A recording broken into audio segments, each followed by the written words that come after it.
I'll be really careful with how I say this, because I thought Andy's guys played extremely hard, and I told him after the game, a lot harder on tape or a lot harder tonight than on film. And it's a credit to them, when they have lost a few in a row. But to me, this game was about our inability to be ready to play. We were playing uphill the entire game, and it was because of having a wrong mindset. And that hasn't been an issue with our team, but hopefully a dose of reality that if you're not mentally ready to go and you're not willing to, again, be ready to go when the ball's jumped, then you find yourself in a situation that we were in. And disappointing. Obviously, it's a different game for us offensively with CC being out. Everybody sort of moves up a notch on the food chain in terms of ball handling responsibilities. We didn't answer that very well. And,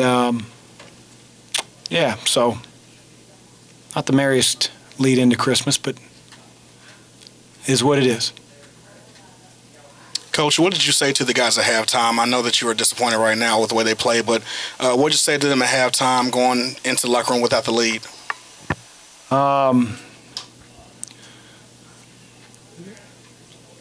I said, I'm not going to tell you I told you so, but I told you so, because our coaching staff sensed that it was a little too loose, and we tried to address it, but I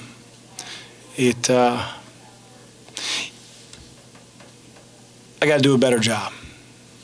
Do a better job. Anybody can tell you, hey, you're not ready to play or you look too loose, but so what? You identified it, fixed the problem, and we had a problem to start the game. I told them at halftime if we play the second half the way we did the last 5 minutes of the game, or the last 5 minutes of the half, and we do a much better job of handling the ball, which I still don't think we did, then maybe the outcome will be different than it was in the first half. Is that lack of focus something you normally see in practice the day before or in warm-ups, or when did you catch it this time?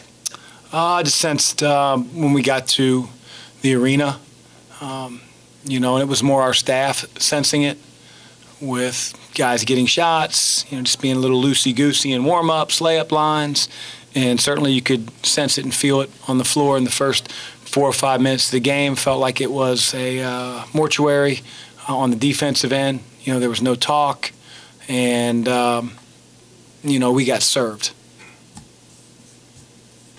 What happened with Kristen, and what is his timetable? He missed a little layup in traffic yesterday in practice, and it was a little bunny, and so he quickly second jumped and tried to tip it at the same time. A guy was sort of blocking him out / undercutting him, and so he landed on his back / butt, and his sort of head hit the ground, and pretty nasty. And he got up, so he's fine, and fortunately Fred held him out. He didn't feel as well the next day. And so, we made the smart decision to sit him out with the symptoms. And, we're very hopeful that the break for all of our players, but obviously Kristen, will serve him well, and that he can come back and be ready to go in the next game. There's 8-9 days in between when he did it and when we play. Teams get down early. The natural tendency is to think we got to score. But how often does it actually start on defense, that kind of return? Well, with the way Robert Morris was defending us and us turning the ball over, it needed to start on the defensive end.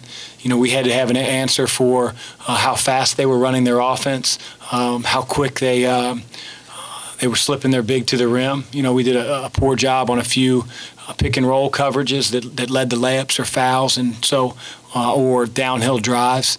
But for us, I'd like to think that it always starts on the defensive end, because your shooting's going to come and go. Your opportunities on offense, sometimes when you execute really well, you just miss the shot. You have to be able to get consecutive stops. And I thought outside of the first 12, 14 minutes of the game, we really did that, because they had an awful lot of points in the first 12 minutes of the game, and they end up with under 60. Chris, Williams only got really 2 good looks, and you guys did a nice job on it. I think Quan for a lot of it, and then Dwayne some. Just talk about the job that they did on him.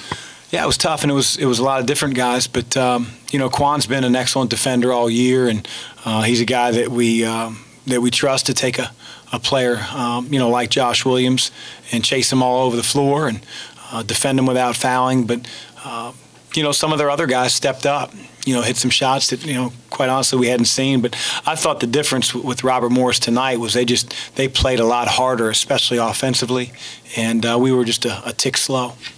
Steve scored more points tonight than he had over his past 3 games. What do you think allowed him to do that? Well, he was working his tail off in the post and really disappointing.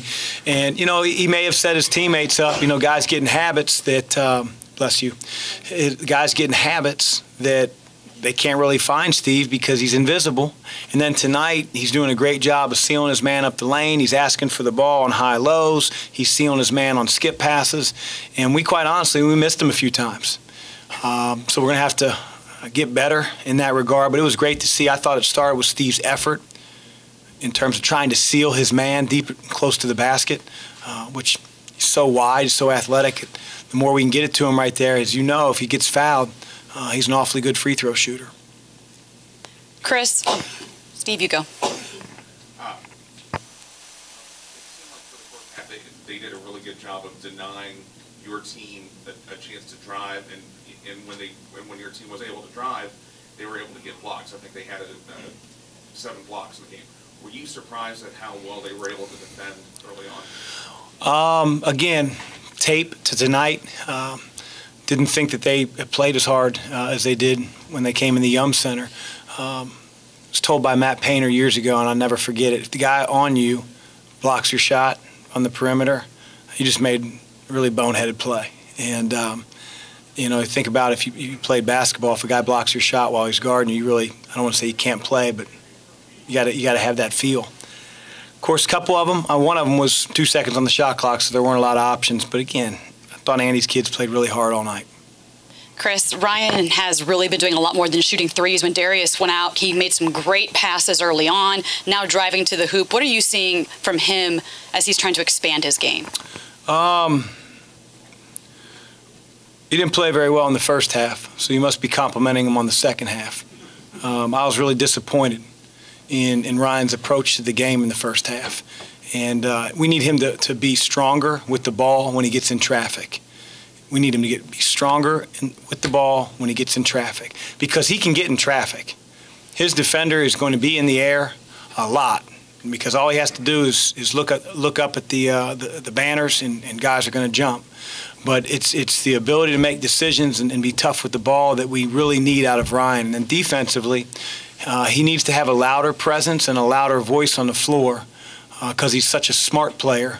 But if you don't dispense that knowledge, it really doesn't matter. And I think those are the 2 areas for growth that, although you might think Ryan's becoming a better player, I feel like he's really falling short of his potential right now, because he can be a lot better and a lot tougher than he is right now. We need him to be a really good team.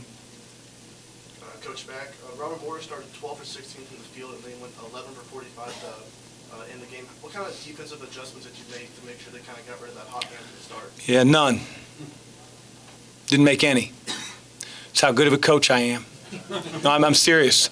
Sometimes you say in a huddle, or you say at halftime, we have to make these adjustments, and I told our team at halftime, I hate being this coach because I feel like I'm not giving you answers. We're not playing hard enough. That's it. We're not playing hard enough. When you play to the level that you can, you play really hard defensively, and then there's some things that are broken and we need to fix, then we'll address them. But we can't evaluate as a coaching staff, what our scheme is doing, because we're not playing very hard. And I think a lot of coaches sometimes just scream and say play harder and don't give their guys answers. And I try not to be that coach. But tonight it was called for. We weren't playing hard enough. So that's the adjustment that we made, was to tell them either play harder or we're going to lose the game. Chris, I'm going to ask you the first question about the game coming up. Obviously, you know what it is. Your focus has been on Robert Morris, but you've not coached in this Louisville, Kentucky game yet as a head coach at U of L. What excites you the most about coaching that rivalry? It's a big game. Excited about it. We'll worry about Kentucky after Christmas. We got a really good team.